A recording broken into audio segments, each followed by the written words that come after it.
Okay, so Prime Minister's questions time yesterday was fiery, and it was kind of entertaining to watch.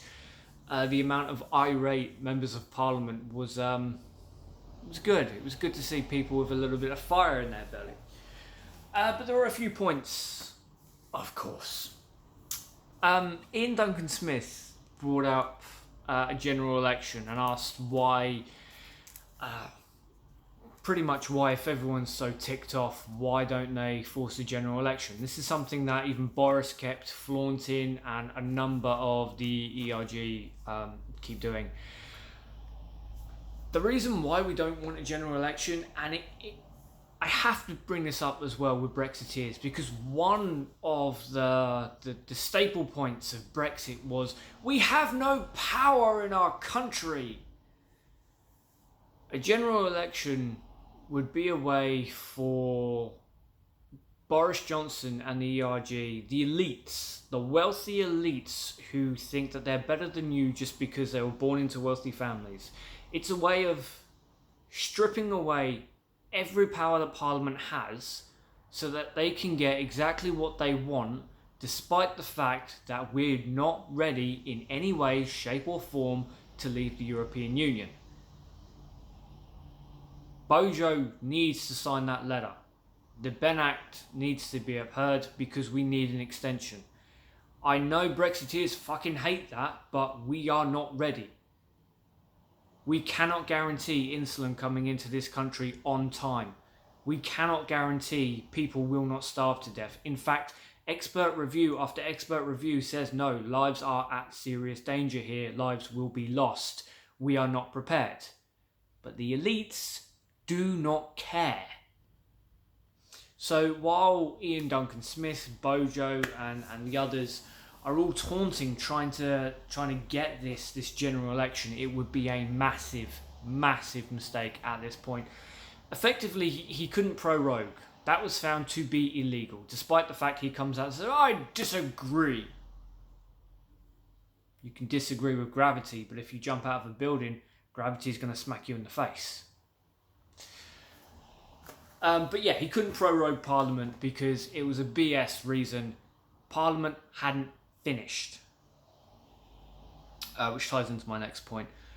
But because he couldn't prorogue Parliament, he now wants the general election because it means Parliament shuts down. Which is not what we want. If you actually care about this country, if you care about sovereignty and bringing power back to the UK, you sure as shit do not want a general election right now because the elites are playing the country. Geoffrey Cox, the Attorney General, constantly made references that this Parliament is dead and it's a dead Parliament. I kind of agree when he said no one has the moral ground to sit on the green benches. I fully agree. No one in Boris's cabinet or on that side of the aisle has any kind of moral ground to sit on those benches because they do not represent the country. They only represent the elites. They don't care about you. Fuck you. But in terms of everything else, no, this Parliament session is not dead. This Parliament is not dead. This Parliament session was brought up to specifically deal with Brexit. Nothing has been done. Not a single goddamn thing, as people keep fucking saying. Now, cast your mind back to just before the referendum. They said, look, we'd work out all the details and then we'd trigger Article 50. Theresa May gets into number 10. Triggers Article 50. Nothing was done. Nothing has been done in the 3 years to get us ready to leave the European Union. And I've been over it so many different times, the pitfalls and so many other channels of all the things, all the particular areas that need to be worked out, that need to actually be fixed, sorted, addressed, fucking acknowledged. But not a single goddamn thing has been done. So no, this Parliament is not dead. They have a fucking job to do. Geoffrey Cox, you're a twat. Bojo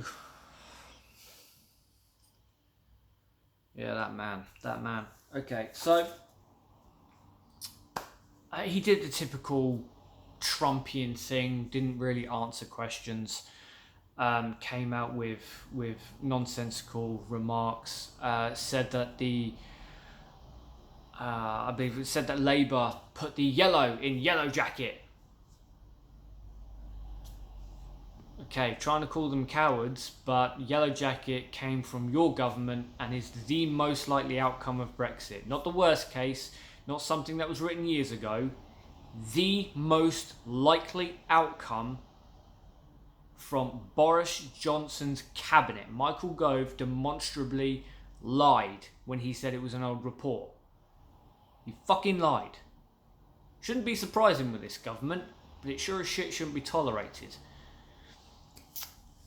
So yeah, that was a really dumb thing to say, but of course, that's what people like about Boris. He's a dipshit. But this goes into a truly sickening thing, and you know, I genuinely wish I had imported my videos from VidMe when I actually started covering politics, because the very day that I did a video saying that I was done with Boris Johnson, I did a whole massive list of everything that he, as a person, has done wrong. Because forget left or right, forget Conservatives and Labour and Green and everything else. As a human being, as a fundamental person, Boris Johnson is a piece of shit. He is a scumbag, human excrement smeared on someone's boot. And yet he's given free pass after free pass. So yesterday, he came out with words to the effect of, to honour Joe Cox's memory, we have to get on with Brexit. Now, if this isn't sickening to you, or you don't know why this is sickening, Joe Cox was the MP who was murdered by a far-right extremist because she was campaigning to stay in the European Union. So Boris Johnson bringing her up as a political tool to invoke emotion to force through Brexit is fucking deplorable. As I've said before, if you're a Donald Trump supporter, I wipe my hands, because you're a fucking disgrace. You're a disgusting human being.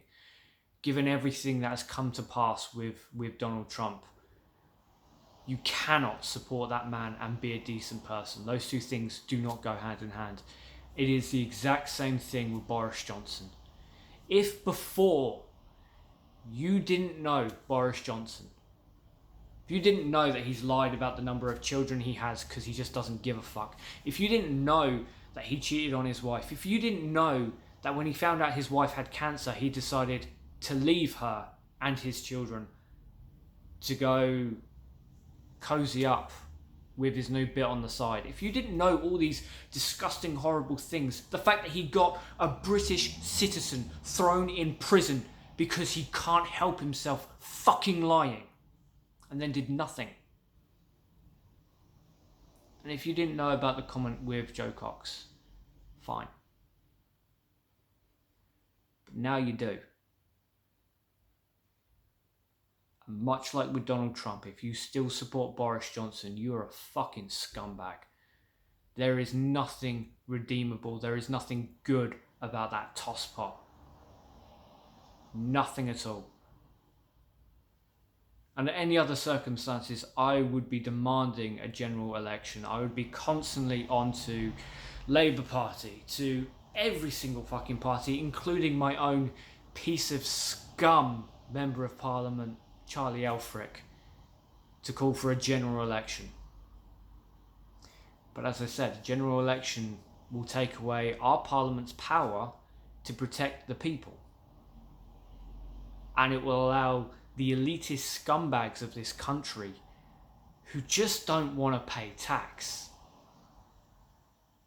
to force this country out of the European Union, out of our moneymaker, despite the fact that we are gravely unprepared for such a thing. But I do also want to end on this note. Not only did Boris Johnson not have to become Prime Minister, as I said in a previous video, but also, as I mentioned in a previous video, every Conservative is responsible for him being Prime Minister. They had a choice of who they elected to be their leader. We didn't. If you're not a Conservative, you're not part of the party, you had no choice. You had no say in it. But everyone who's part of the Conservative Party, every member of the Conservative Party, absolutely chose this scumbag. And his record isn't hidden. That's the Conservatives.